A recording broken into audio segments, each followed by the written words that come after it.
Well, this week on Reliving the Extreme, we are reviewing the episode of ECW from June the 20th, 1995.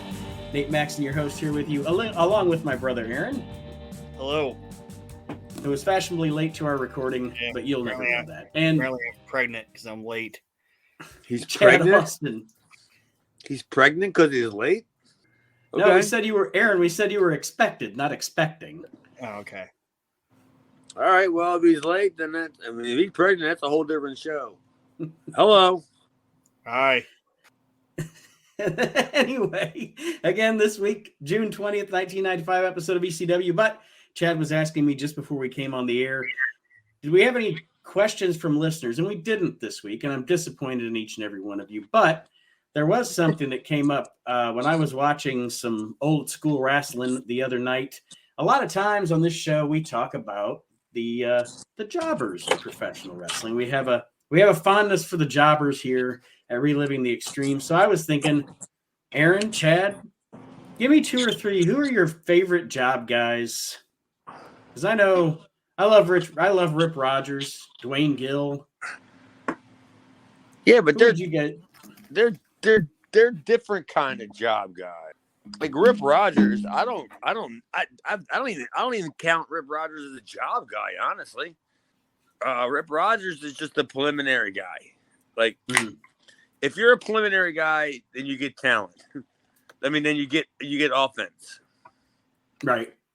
If you're a job guy, you're basically you're just there as a slice of meat. You're a ham, just a ham. You're right there. And top three. You want me to tell you my top three? Sure. Oh, well, it does. After Frankie Williams, you can pretty much just put two other people in there. I was going to bring up Frankie Williams, too. Frankie's got to be on the list. There's Chico Rodriguez, Frankie DeFalco. Literally, it's a revolving door of fucking just guys that just get beat up. Who was that big fat guy from Florida? Rusty Brooks? Yes, Rusty Brooks. Fuck you. I know my jobbers, dude. Don't even try to go there. I know my fucking jabrones. I guess when 2021, I married the biggest jabron in my life. I just put her over and she didn't even know it. Aaron, how about you? George South. I don't consider George South the jabroni. Well, I didn't say he was a jabroni, just like a jobber. It's the same thing. To me, it's not. To me, a jabroni's like just some fucking you can't get nothing. You can't get nothing good out of him. To me, like a jobber's somebody that goes out there and makes the guy look like a star, but he's not going to be, the guy. You know what I mean? Are you saying that's a jobber or a jabron? Or a jabroni? Which one is he? Which one is this guy you're describing? I don't know. It's with the correct terminology, if I'm talking about say Dwayne Gill, would that be enhancement talent instead? For Aaron? No. If we're talking about somebody like Dwayne Gill or George South, would the correct term instead of jobber be enhancement talent? Well, for me, it's always a fucking jabroni. I personally don't separate all that nonsense. I just do it for you guys, for your little radio thing where you can, where I'm not separating people and shit and calling people names and stuff. But for me, yeah, they're just fucking jobbers. If you're a guy that goes on TV every single week and lose, every time we see you on TV, you lose. Jobber. It's a jobber. Jabroni. I don't know, jabron, whatever. And the worst part is that as I got older in the wrestling business, and nobody wanted to hear that. Nobody wanted to hear that. And even when I would ask guys that were higher up, for instance, all right, here's one. For instance, Jody Hamilton. I asked him, where do all the fucking jobbers go? Where's the jobber locker room? Well, you go, what do you mean? What do you mean? I don't know. The TV guys, the guys that get beat up. Oh, the enhancement guys. Really? What are we enhancing? Seriously. And he goes, "Oh, over there, the fucking jobber locker room. It's what we are." Oh, fucking for Christ's sake! Believe me, don't get me wrong. I'm never gonna let that fucking term, that phraseology, I'm never gonna let that go, because that's what I grew up as, and that's what I'll always die as, a jabroni. And they still have plenty of them, but believe me. Do you think a guy, like, just as an example, Rip Rogers, like, do you think that you can be so good at being the guy that takes the fall that you get pigeonholed into that? Like, he was not going to get, other than some of the smaller territories he did, but if you look at him on TV, like major TV, like say WCW or whatever, you're so good at doing jobs that you get pigeonholed into being a jobber to the stars, and you don't get any upward mobility. I know exactly what you're saying, and Rip Rogers is the perfect guy for that, dude. Rip Rogers is a star. Rip Rogers could be a star. He was a star. I actually think some of the stuff he did in ICW with Lanny Poffo is my favorite shit. If you guys had never seen the angle with the Brat shirt, like, it's one of my favorite angles of, like, all time. It literally is one of my favorite angles of all time. And some of the stuff he did, but maybe he didn't care. Maybe he didn't care enough, to, like, because I don't know. Maybe he had outside interest inside in the area where he worked at, where it didn't really matter, his wrestling thing and all, because I think if he would have focused 100% on the wrestling, he would have not been a job guy anywhere. And Rip Rogers, even going to Atlanta, like, when I went to Atlanta, I had a run in with Rip when it was one of my first nights where I was walking in to sign in, and he looked at me because I was so small, and he told me that he called me like a fucking, like a production worker, like some kind of a grip or something. I said, and I looked at him and I said, "I ain't the key grip, I ain't the dolly grip," and I said a couple other, like, production words to him, and then he just smiled at me like, "Okay, I got you." And then I signed the same piece of tape. And I know who I'm dealing with here. Yeah. Yeah. I signed the same piece of paper that he did, and neither one of us worked that night, and we all got paid for it. Like, it was, dude, I'm telling you, WCW then, you could have had 250 people show up to that building and just sign this piece of paper that they had your address on and your money information on, because you had worked there before, and you could just sign up there and you weren't going to work and you would have got paid. Shit, Lanny Poffo worked there for like 3 years, and he didn't work there. He got a paycheck for like 3 years or 4 years and never worked a match. Yeah, I mean, that just came like, oh yeah, you know what? No, that was only like about a year or so after me. I think that's when, like, Hogan and everybody realized they could just do this. You sign up and you just sign this fucking clipboard, and you're gonna get a check in 2 weeks. And when I saw it, Nate, I tell you, I couldn't believe it, dude. I was just like, what? This is your guys' system of paying people? If they just sign it. And I'm looking at these names going, I haven't seen Scotty Riggs in weeks. And he's still getting paid. What about the Duke? Is the Duke a jobber? The Duke? Pete Doherty? Yeah. Yeah, he's a classic jobber. Yeah, he's one of my faves. I enjoyed him. He's a classic jobber because when WWE goes to the New England area, Baltimore, whatever, they get him to usually work the first, second match, put somebody over, jobber. But it doesn't make him not a talent, because the Duke of Dorchester is talented. That's not what I'm trying to say. Like, I know what Nate's saying. Like, that's what I'm not trying to. I'm not knocking the guys when I say, oh, he's my favorite jobber or whatever. It's just like, these are the guys that I enjoyed that, like I was saying, weren't gonna win the match, but they were gonna they almost made upper or mid card, whatever you want to like. A lot of times they made talent that the companies thought where the money should be invested. They made them look good, and they were better than the people that they were fucking putting over. You know what I mean? It sounds like you fucking work there, Aaron. Like the money they're being invested. No, he's a jobber. He's there to give Tony Gurria a couple of gut shots so he can fire up. That's all he's there for. And the funny thing is you made it sound like you actually saw a good match from Pete Doherty. A lot of the guys that were quote unquote jobbers were actually, some of them were better than the guys they were jobbing to, in my opinion. Well, Pete Doherty wasn't. Unless it was he was a fucking abortion on commentary too. I said Bulldog Growler? What? Where did you get Bulldog Growler on commentary? No, I said Pete Doherty was an abortion on commentary.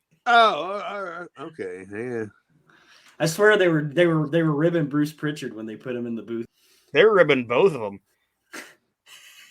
Yeah, pretty much. But that was only for the and then they were like, "Oh, we can make it worse. Let's put Mike McGurk in there."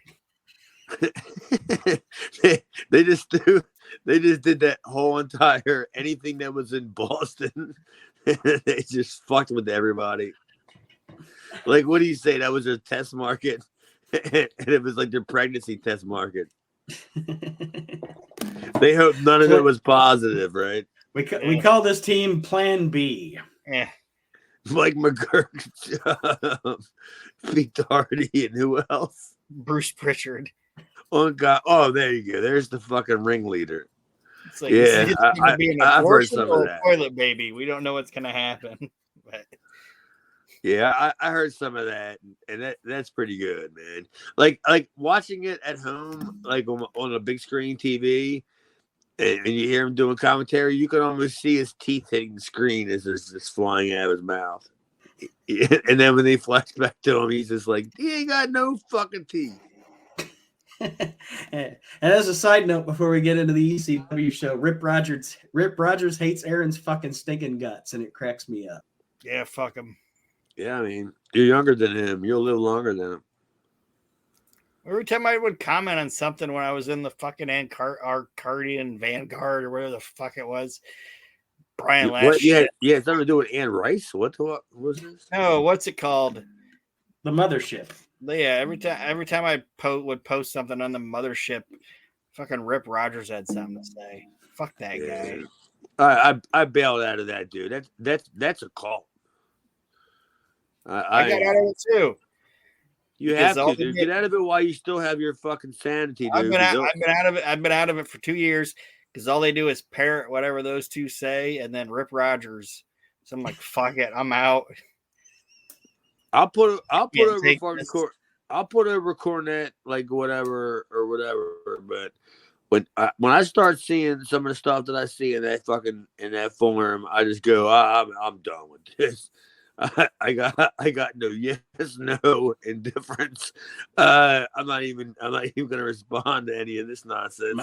And what is this gonna do with wrestling? My biggest, I was about to say my biggest issue with that group of people, and it's on the other side too, not just that group, but the other side of the coin, is I think it's fine all day long to pick apart a pro wrestling show. It's fun. It's what we do here. It's when you start literally attacking people, fans. You're sitting there with your small penis in your mom's basement attacking people on the internet I don't even have a wrestling they watch. Like I said, critiquing the product all day long, that's fine. But just when I see people personally attacking each other over fucking pro wrestling, it's stupid. It's ridiculous. I mean, after 35, 45 minutes of scrolling, I'm done. I can't take it anymore. That's After a couple of comments, after seeing that stuff, of anything. They go from 0 to 100 and like like 2 like comments, and I'm just like, oh, all right, I didn't come here for this, you know. I kind of come here to hear, you know, like last night. It took me 2 seconds to hear about what happened to fucking poor Davey Richards. I texted you guys or whatever, and as soon as I went on Coronet, I saw memes. I saw gifs. I saw links to a donkey show in Tijuana on YouTube, like from everything. And all I asked is, what happened to Davey Richards? Well, let's get into this episode of ECW here. June 20th, 1995. Actually, to start off, I want to say I have actually a lot of more positive to say about this show than I do negative. So that's a good thing. Joey intros the show, says we're at the ECW arena, and this right here at the open of this show is what you should do. Instead of recapping everything we've seen for weeks and weeks and weeks, show us the shit that you don't want to show us in long form on the TV shows. This was interesting. This was actually kept my attention. They showed us, Joey says, what happened during the first hour of the show. And I don't know about you guys, but again, I think this is a much better format than Recap Champion. I'll wait. I enjoyed it. I didn't want to watch the entire fucking Broad Street Bully Devil match. At least I got to see the fucking beginning and the end of it. I didn't have to see the goddamn middle. You know what I mean? So yeah. Well, it's a good thing you came in hot, Aaron. right after Nate went right to a hot pitch to the opening. I don't fucking want to see this. But they showed I actually enjoyed it for whatever that's worth. Yeah, they show Tony Stetson going over the Jersey Devil. Then 911 comes out, a bunch of choke slams all around. And then they show highlights or lights of Mikey Whipwreck versus Big Fat Puccio. I thought his name was Big Fat Poochie. That's what I wrote. Big Fat Coochie. Big Fat Poochie. Wasn't that his name? You've had 30 years to figure that one out. I had 30 minutes. I had 30 minutes. Big Fat Poochie. Yeah. You'd never heard of Val Puccio before this? After this? No. He said no. Was it honest? Yeah, I never heard of Val. Yeah, I believe you. Yeah, right. You've never heard of Big Val Puccio. Yeah, he was a big fucking clearly Fat guy. He was an independent guy in New York that did. Dude, he was 580 pounds. Like how do you not book that? 580 pounds. He wasn't like 400. Who? He was 5'2". It looked like Mikey towered over him. No, he wasn't a midget. You know. He's but isn't he? In all seriousness, isn't he the big fat guy that winds up with the FBI at one point? Big Val Puccio. Do you guys watch the fucking show? He's Big Val Puccio, FBI. Yes, Val Puccio. Yes, that's the guy. I guess are we all watching the same show? I thought it was another fat, useless guy. Sorry. How many fat, useless guys Paul know? All of them. So they're all lined up outside of Swanson and Rittner? Yeah. A bunch of big, fat, useless guys. Yeah, Canadian Wolfman's their ringleader. They're all in the crowd, man. No, they're not. No. They're all the rejects. They're the ones that got turned down because they weren't big and fat enough. There's still a whole line of big fat guys outside. And somewhere in that line is a 13-year-old mass transit. By the time he gets up to the line, he'll be 17. Well, the next thing they show us is... Oh, go ahead. I thought it was a hot start, man. And it's a perfect thing for Mikey, the underdog. Put him over the big fat guy. Yeah, I mean, it works perfectly, and the crowd dug it. The crowd is into it. Yep, Whipwreck beat that Poochie. He tore that Poochie up. Yeah, I didn't really write down a whole lot of Val Puccio jokes because I didn't know the show was going to go that route. Yeah, Mikey be a big Val Puccio. Maybe next week I'll just come back with a retort of a whole bunch of Puccios. Maybe if Renee's lucky, if Jess is lucky tonight, she'll get the Puccio. Mikey knocked the dust off that. Apparently it is. All right, up next, Todd Gordon's in the ring, cutting a promo. Bill Alfonso comes out to antagonize him, and Todd Gordon goes through puberty. Again. Yeah, right, dude. He's going to fight. He's like, I will fight you, Bill Alfonso. Well, it's the first time he got a glimpse of Poochie. Dude, Todd's the best when he gets all angry. It's his voice. I don't know. I just laugh. I hate to. I guess I don't hate to, but I mean, I'm not trying to mock the man, but I'm going to mock the man. And when he does his angry voice, it's actually fun. Well, right, because he's not a talent, right? You know, he's not expected to be no way, shape, or form intimidating. He looks like he knows people that can intimidate me, but he can't intimidate me. No, hell no. I mean, there's no chance. But I mean, he just. I just love when he gets all like, and he starts getting herky jerky with his hands too. He starts waving his hands all over the place, like, you know. And it's like he don't know what to do, and they just go, "All right, Bill, or fucking Todd, you're the best, man." Yeah, he's great when he does all that. Then Fonzie and Todd Gordon start to fight, and the talent and the officials come out and break it up. And then we get our can't first beat look. that. Nope, can't beat that. And Fonzie's a heat magnet with the ECW crowd, obviously, because he's constantly threatening to shut this shit down. Dude, I mean, I don't know. I'll give both of you two fucking idiots enough time to go and write a better fucking storyline of how you do a better belt monster than that. And I won't see you guys for weeks. You know what I mean? How else? What is the? I mean, how do you think that went in the locker room when the angle came up? Like, Bill Alfonso just said, "I'll just say I'm running the athletic commission and I'll shut this shit down." That's the easiest angle of all time. Absolutely, you know what I mean? Especially. We were talking about cults earlier.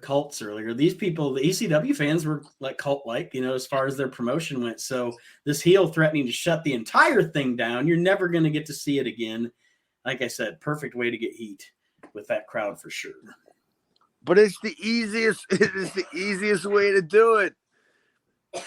Because in theory, I could have got that building shut down. There's no chance that building was up to code in any sort of standards or anything. Yeah, two Polaroids of a fire exit, and it's done. Yeah.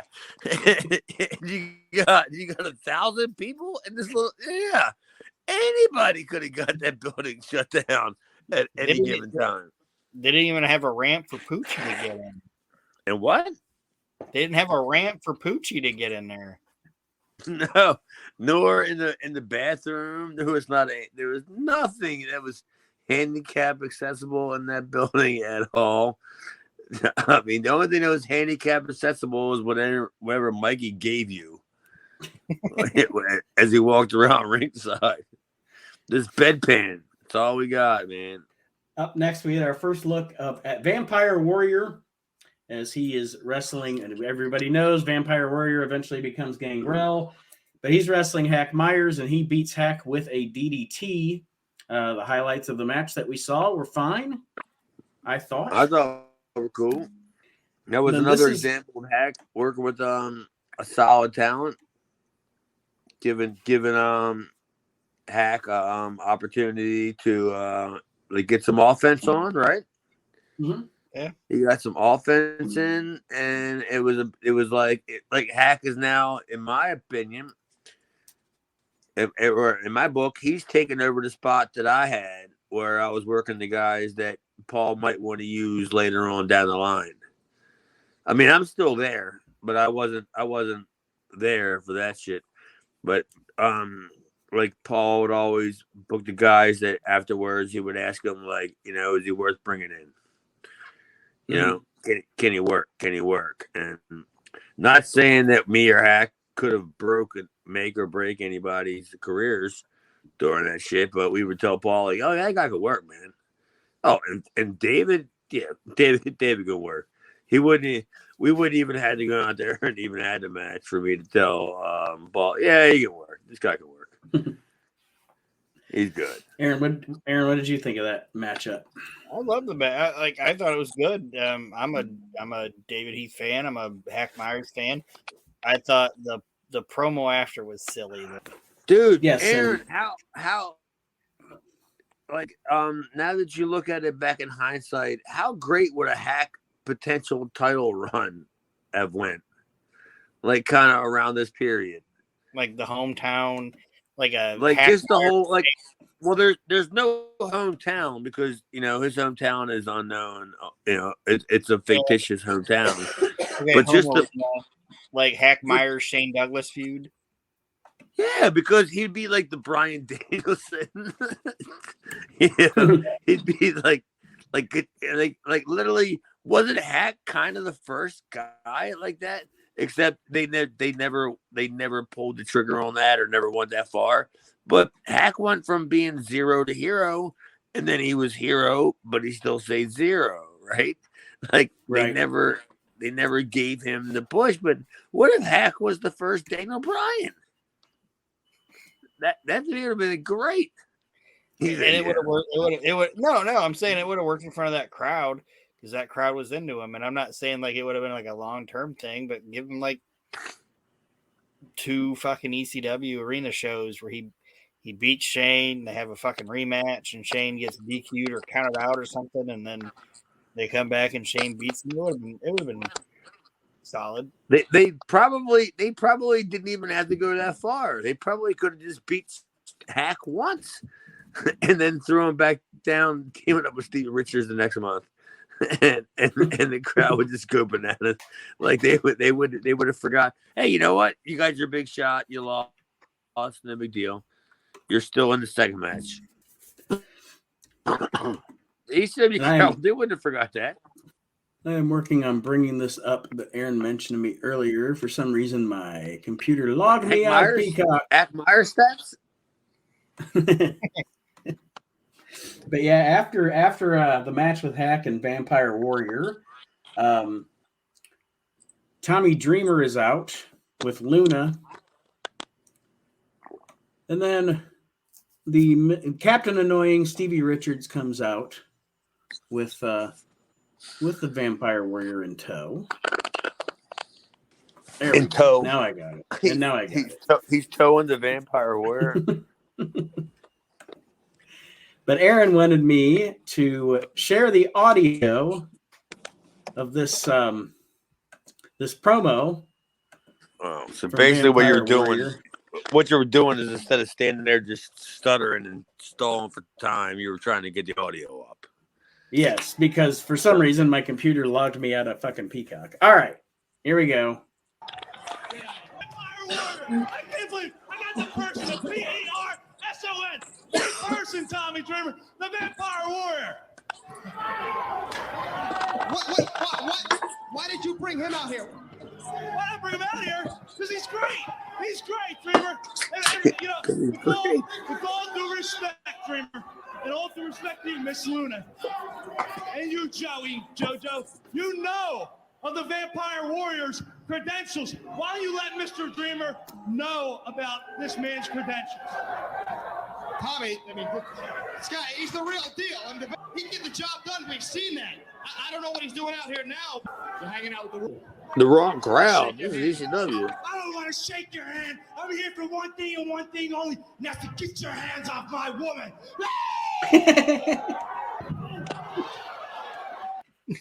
He flew all the way up there, got all the way dressed up in that fucking outfit, that regalia. And that's why he was there, to tell him to stay away from his woman. And then to screech. Yeah, that was it. Yep. Seriously? And then he got hit with a Alright, bumper, well, and that was the end of it. That's it. Like he couldn't call the guy. I mean, he could have saved some, black electric tape. Am I the... misremembering, or did the screech actually come from the Blackhearts thing? Yeah, he's a Blackheart. Okay, because I was going to say, and Tom Nash for the Blackhearts, and they used to do that screeching shit, right? that when nobody saw it before, pretty much. Like, I can go back. I could probably show you like text messages from like 1990 or 91, where me and my buddy were going, I don't know who these Blackhearts guys are, but somebody needs to do something with them. Like they were like Joe Goodhart's like tag team, it was like Joe Goodhart would book these big super shows with Brody and the fucking Sheik and shit on it. You know what I mean? Like he would book all these super shows, Giant Baba and stuff on it, and then he would still have like guys like David Heath and all on it and stuff. And me and my buddy saw him, and we were like, "That's a great gimmick, man. You got to do something with that." They didn't.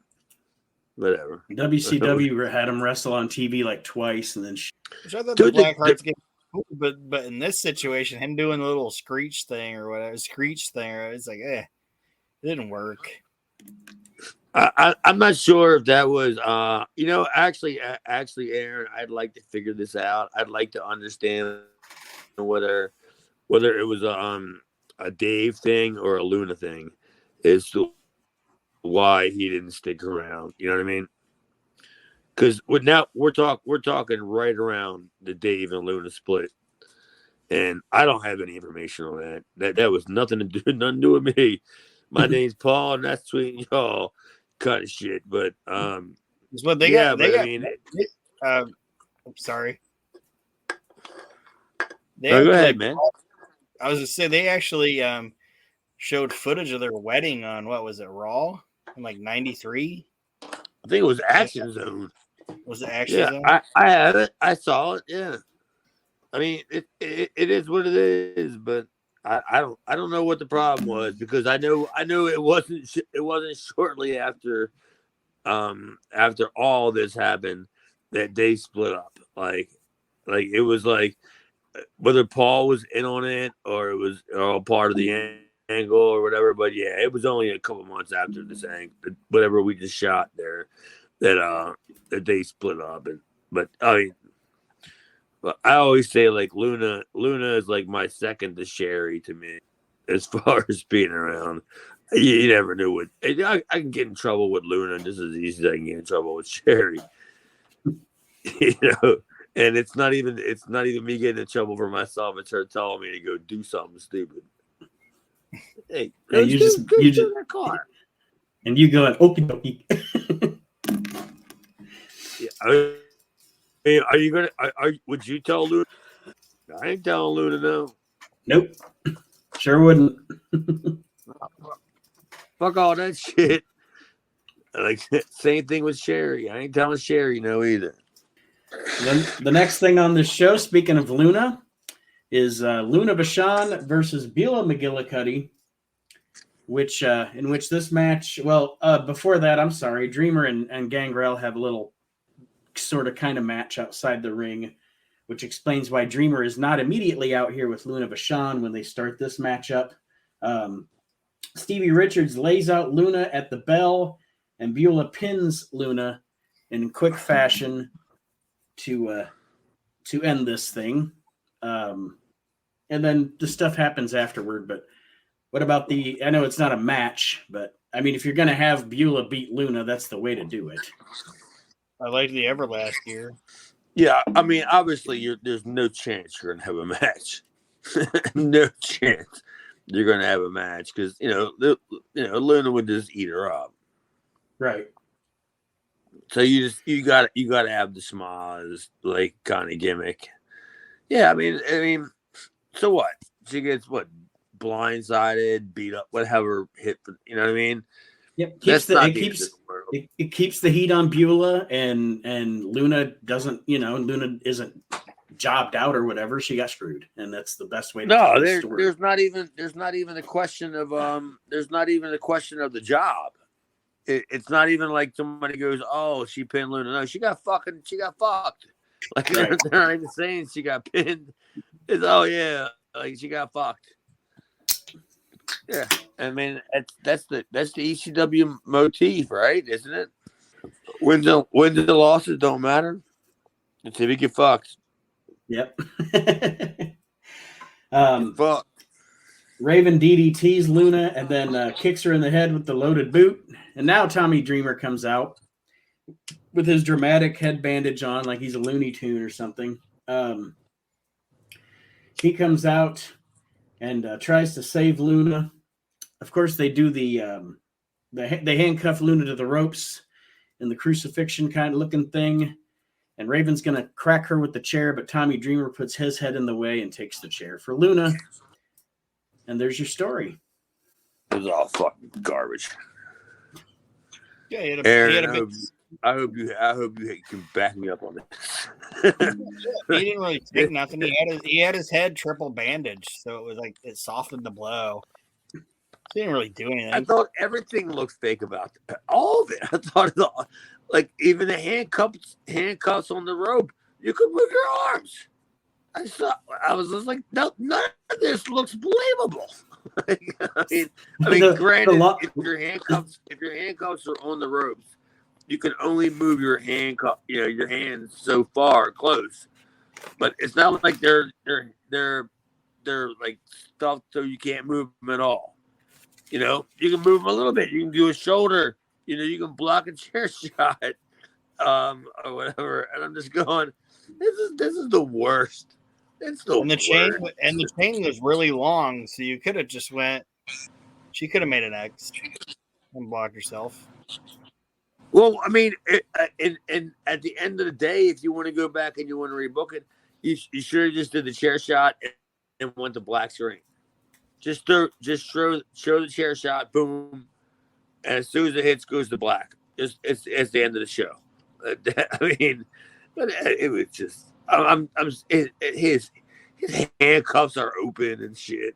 You know what I mean? Yeah, and then we get the dramatic stretcher job after the fact. Tommy being put on the stretcher because as Aaron always calls him, put upon Tommy.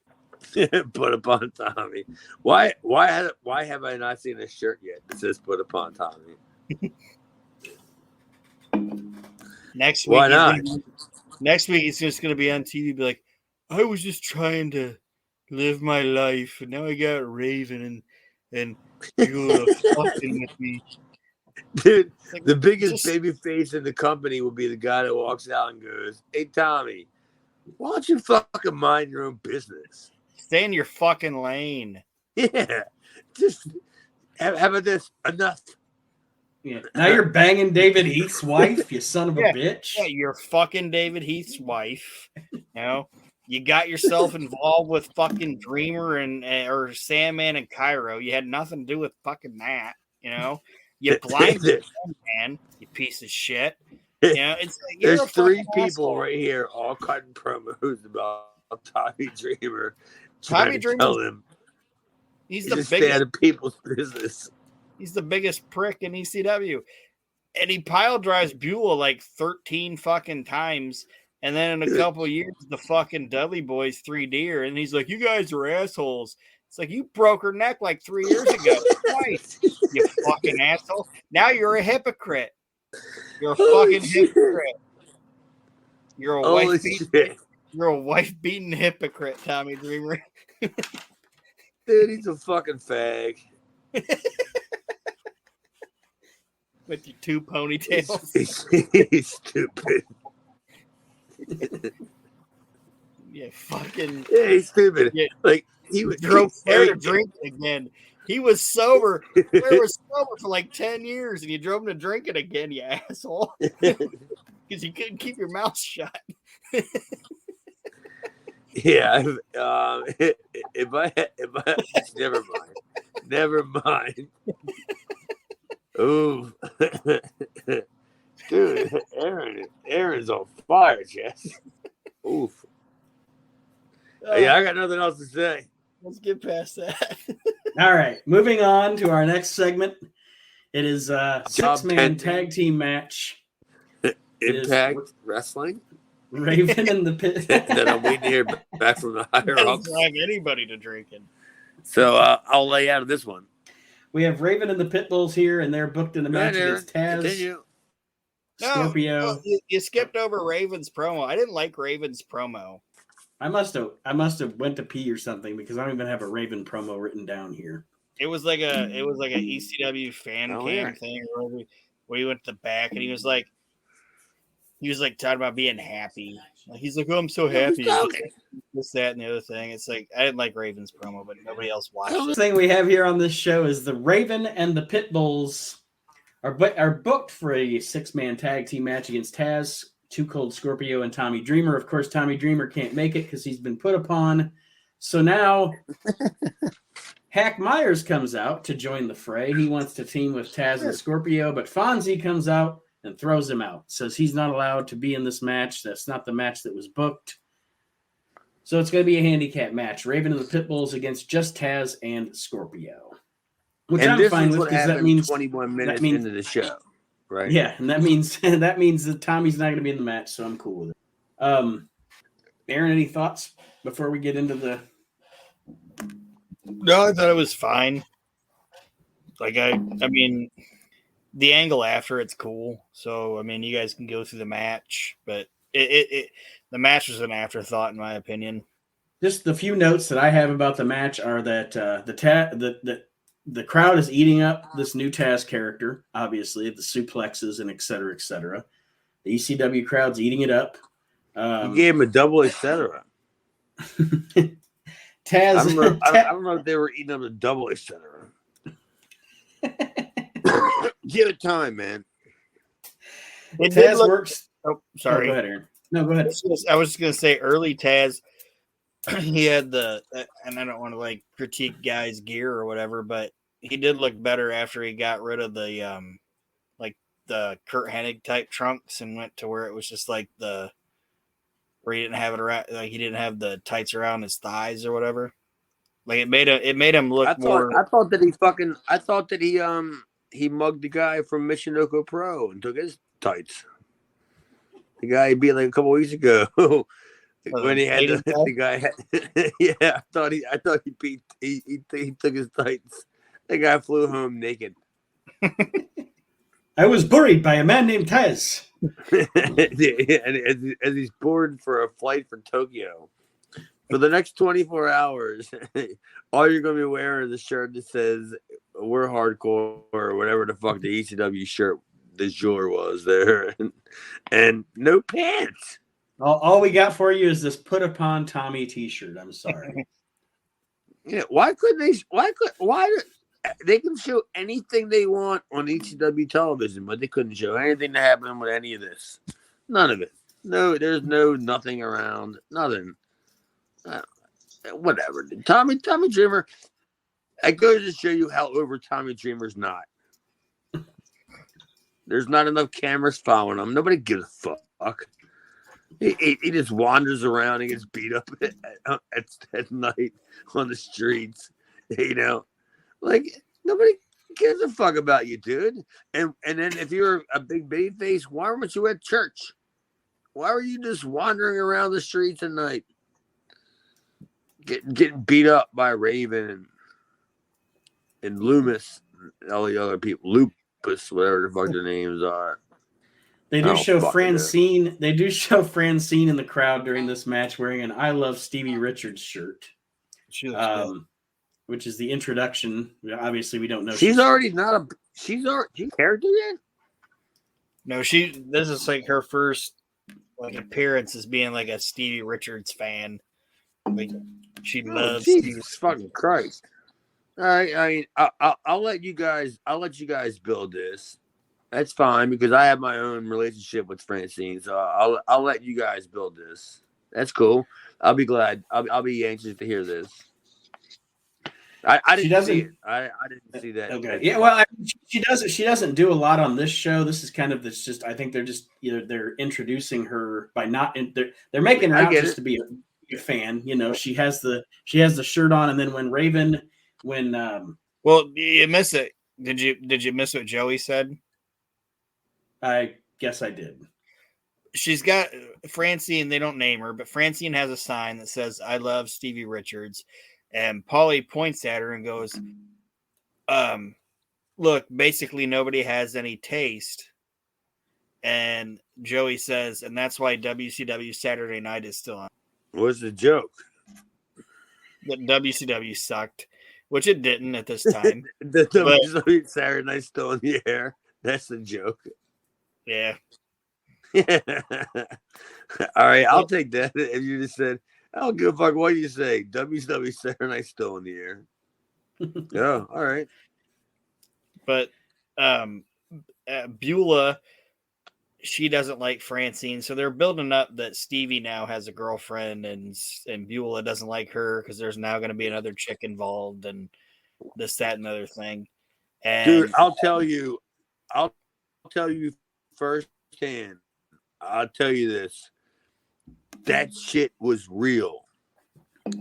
Like, not I Beulah or Francine. I mean, as far as it was to the people in the arena, that shit was fucking real, man. Like that just superseded everything that was going on in ECW. I don't give a shit who it was, Shane, whoever, whatever. It was we're all gonna lynch her. We're gonna set her fire. like it was like that kind of shit there. It really was.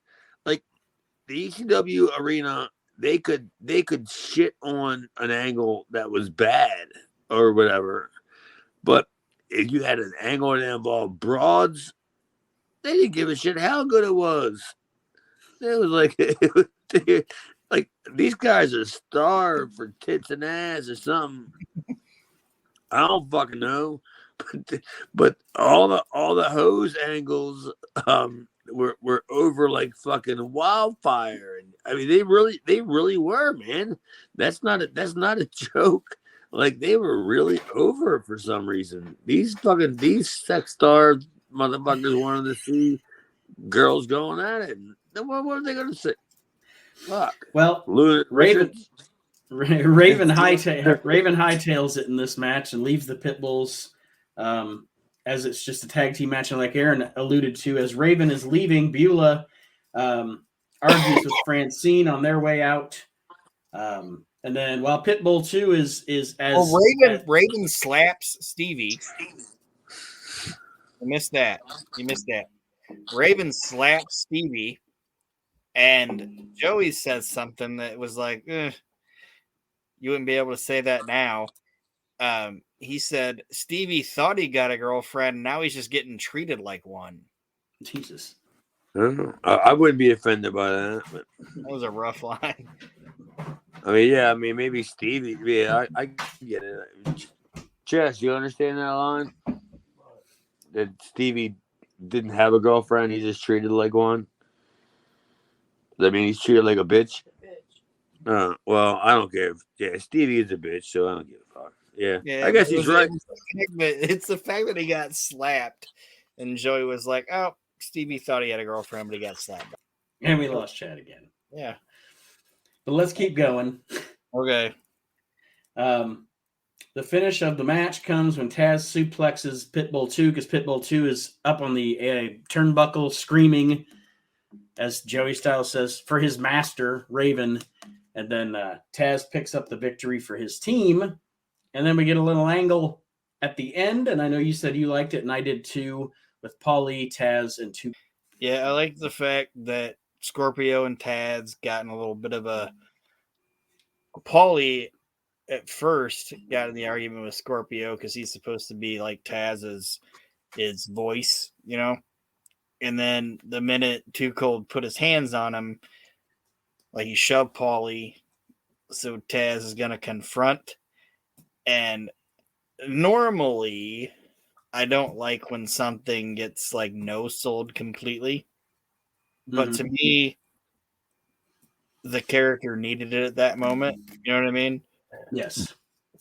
To get hit with that mic and just look at him. Yeah. I mean, you're like I said, you're building a new character for him. That he's a badass, and what better way to do it than do a little bit of no selling? You know, it's not like he cracked him with a fucking chair or something. It was just the microphone. He punched him with the mic, and Scorp didn't like oversell it. Like, oh my god, he just like hit the guy with the shit. I was like, oh, I didn't know how I thought it was gonna go. Yeah. Yeah. Now he's Disco Biscuit. And a disco ball on the screen there. Well, that Disco Biscuit ain't got no butter on it. That shit don't run. But yes, that's the angle there. And then we are supposed to have, they say that we have time left over. Joey says we have time left over because, it was announced last week that Axel Rotten is going to have a mystery tag team partner tonight to face the Public Enemy. And he says, we're going to show the beginning, since we're live to tape, we're going to show the beginning of that match. So Public Enemy comes out and it takes them forever to get to the ring. None of this makes sense, by the way. But what I do have in my notes is it's funny. It works if you'd watch it like on a tape of ECW, because they came out to Hot Stepper. Yes. So it makes sense when like the crowd's like dancing and stuff. But like when the WWF, like the WWE network music hits and like all these people start dancing and stuff, it's kind of like it's terrible music and it's just like random terrible music. It's kind of like when like the Mid-South crowd is dancing to JYD's like another one bites the dust shit. It's like, what is going on? It looks ridiculous. But anyway, go ahead. Well, Axel Rotten then comes out and he cuts a promo and talks about how his partner is going to be Ian, which doesn't make any sense. His promo is good though, because he talks about being the guy that's his promo makes sense though, because he's talking about being the guy that's too violent for ECW TV because they're not putting his matches on TV. Like you got to watch the videos to see it, But who's that? Axel. Chad is back. We're talking about the end of the show here, where Axel is going to team up with Ian to face Public Enemy, and Axel cuts the promo about being too violent for TV, even for ECW. It's the best promo you're going to get out of the best of the Rotten guys. But to me, it makes no sense because they've been feuding, and he can pick anybody in the building to team with, and he picks Ian, the guy that he's having these fucking matches with. It makes no sense. So what? It's you pick your opponent match against some other team. No, Axel gets to pick whoever he can. He gets to pick anybody on the ECW roster to face the Public Enemy for the tag team titles. So he picks Ian, the guy that turned on him, and having these bloody fucking feud. They've been having this blood feud with. It makes no fucking sense. Well, dude, I could make sense out of that. I mean, yeah, you just Axel tells the story of how much he'd rather be with. I mean, that's not a hard story to tell. If I'm going to pick somebody that's going to fight these guys, that it's going to be a bloodbath. I want to find somebody that I can trust to be on my side. Love, hate, indifferent, whatever. Yeah, I can see that. And that to me would be like a story, like oh my god, and that's how you begin their story, right? That's how I'd book that. Well, that's not what they do here, because Fonzie comes back out. That was Ian was getting his notice, and they were wrapping this shit up. Fonzie comes out and reminds Axel and Ian that when they signed their contract back in January, when they had their match, that at the end of it, they were not allowed to team again. I think they lost. They lost to the Public Enemy, but Fonzie reminds them of that. So Axel's newfound loyalty to his brother goes right out the window, and he says, "Fine, if I can't fight Public Enemy, I'll just fight Ian." But I did write this down. I'm pretty sure Axel told Fonzie to get his little ass out of there. But what it sounded like he said was, get your nipple ass out of here. I thought he said nipple ass. Okay, then I'm not the only one. I heard, get your nipple ass out of here. Yeah, get your Dude, nipple ass. all right, now you're getting into some fucking goofy shit with me and Axel now, because of us being big Jerky Boy fans, and when we would drive together, which was all the time back then. There's obviously a chance that he told him to get your nipple ass out of here. It clearly could have happened, knowing the way me and Axel talked jerky ass, There's any no of them things. There's no way he didn't say nipple ass. And if two people heard it, and Chad confirmed it, all right, we're good. It's not fake news. I'm nipple ass out of here. I'm not saying I'm just saying that it's, and the fact that me and Axel, how much we love listening to Jerky Boys, is a good chance that he said it. Like, we used to say it all the time. Like, just anything, nipple ass, wrinkle ass, crooked ass, just anything like in passing, just so the other person heard it. So I don't know who was in the ring when Axel said it, whether it was a Keener or I don't know who the ref was, but it was probably somebody that was also in on it. You know what I mean? On the rib, that probably heard him say it too. So yeah, I believe that. Can that be the name of the show? Nipple ass? Get your nipple ass out of here. Well, up until now, the only title I had written down was Poochie. So yeah, we'll go with nipple ass. Poochie? Big Val Puccio? Well, we end the show. We end the show with Public Enemy celebrating, and then they are attacked by the debuting Gangstas at the end of the show. And I thought that this was. Oh, go ahead. Sorry. No, go ahead. I was just going to say that I kind of misremembered a little bit of stuff, and I was a little disappointed that they did it so soon after, like, the tagging thing from last week. I was hoping there was at least a couple episodes before the gangsters showed up, but it's all right. It was rushed, but I understand it. But I just wish it would have been like 2 weeks. I don't know, Aaron. The way I would have booked it, and it sounds like it's probably right up your alley. What did Public Enemy just finish up with? What? A bunch of, the pit bulls, and then a couple of homemade teams or whatever. I would have. I have to tend to agree with Aaron. I would have just laid low. Just laid the pit bulls low, for a couple of weeks. Not really did a whole bunch of shit because, let the gangsters make that fucking splash. Let me ask you a question, and I wrote this down, and you can tell me, Chad, if you think I'm completely stupid. I'm fine. I was there, man. Because most times I am. But watching this angle with Public Enemy, the gangsters coming from Smoky Mountain and attacking them at the end of the show, did they take some inspiration here, do you think, from the Midnight Express attacking the Midnight Express? Of course, yeah. I'm not even gonna take a second to think about that. Yes, they did. Yeah, of course they did. Okay. And look at the two people that were involved in the angle. Jim Cornette and fucking Paul Lay. Yeah. Touche. I don't know. I'm going to feel embarrassed to be part of this podcast as you're asking me that. Do you think they got that angle from? What do you mean? It was ECW's biggest tag team, and it was a tag team that I'm not going to say it's Smoky Mountain, or maybe it is Smoky Mountain's biggest tag team or whatever that they created. And they just swapped, of course. Yeah, fuck. And the only thing that worked, that sucks was the fact that Cornette didn't come out with him.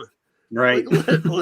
Like, I mean, don't get me wrong. When Cornette came out, when Cornette came out in 97 or whatever that was a huge pop. But if Cornette would have came out then, what is this, 96, 95 still? 95. We're still in 95. If Yeah, Cornette Smoky would've Mountain's came still out in business. then, yeah, that would have been, because now we're starting to get into the whole big surprise business, whether it's like Blanchard or you know what I mean. We're getting to every single week. We're gonna turn the lights off and turn it back on and put David Heath out there. But yeah, you know what I mean. Fuck, if that would have been Cornette at the ECW arena, people's fucking wheelchairs would have been broken. They would have vandaled them. Shit. Now, I gotta say, to end the show, I'll let you guys give your 2 cents here, but I actually really enjoyed this episode of the show, and I gave it a C+. I thought this show had some real. There was nothing on it I didn't like, to be honest with you. They didn't give you enough time to not like it. That's what I thought. They just kind of went with a few promos and a little bit of this, a little bit of that. Like it was salt and pepper. You know what I mean? They salt and pepper me to death that I just like, all right, I don't give a fuck. You ain't really showing me anything new. Scorpio's cool. That kind of shit. So yeah, I guess a C. I guess a C+, B- would be fine. Yeah, I'd say a B-. Yeah. It's a good step in the right direction, in my Agreed, and we've been talking about that for weeks. Of how we always keep saying how they're at least going in the right direction, and it sucks that they just continuously just keep walking, they haven't got to where they were going. You know what I mean? That's a hard thing to believe that we keep every single week. They're going in the right direction. They just haven't got there yet. But we're starting to see it, right? I was going to say the pieces, all the pieces and the players are falling into place for, I would say, what do you think? Summer of 95 until after the first pay-per-view for really the iconic, great ECW stuff. And I'm not saying the rest of the stuff after the pay-per-view stunk. I just thought after the first pay-per-view, or the first pay-per-view is where ECW peaked, I guess. But I would say we're in for about a year and a half of really good stuff. Oh, yeah, man. And then right after the pay-per-view, it's going to be the fall of the fall. We got to deal with that. Mm-hmm. That's right after the pay-per-view. They have to start all over again. Yeah. That's the fall of the fall. And we'll get to that. And then we'll start talking about guys that I just don't have any opinion that we'd rather even talk about. And that's incredible. Fucking Aaron, any parting words for our listeners this week? Just thanks for listening. And like I said, this show is going to get, not this show, but the ECW show is going to get a lot more entertaining down the line. And our show is obviously going to get more entertaining too. But I just appreciate everybody. It's going to get more entertaining? What are you going to do? Tap dance? Yeah. He's going to do the Ethiopian shim sham. Fuck. What's that called? The Hucklebuck? You're not going to do the Hucklebuck. I'll do the Hucklebuck. I'll go to another Mel Brooks movie. Putting on the Ritz. I'll put on the Ritz. I'll do all kinds of shit. He's not going to do the Hucklebuck though. Do the Macarena. You ain't got the nerve, the guts, the moxie, the balls to do the Hucklebuck. I'll learn it. I don't even know what it is. I'll learn it. I don't even know what it is. I'll figure it. It's out there somewhere probably. I'll Google it. I'm sure there's a Hucklebuck. Bill Watts is doing it. I'll be your Huckleberry. He'd be a Hucklebuckle. I'll be your Hucklebuckle. and and go watch for $100. For $100, will be your Uncle Buckle. Goodbye. All right, Chad, do you have any parting words really quick before we sign off? Yeah, man. Just don't forget to check out all the remaining shows that we have on the Reliving the Extreme podcast. You know, the archives of all your shows with Archie Mitchell, the award-winning Archie Mitchell. He's never been called lovely his entire life. That's right. I mean, hey, look, I'm trying to put our stuff over, man. And don't forget to check out Chad's video vault. If you're not a member, doesn't matter. As soon as you click on, I will make you a member. And don't forget to listen to all our old shows, you know, and the Hucklebuck. The Peabody Award-winning Archie Mitchell.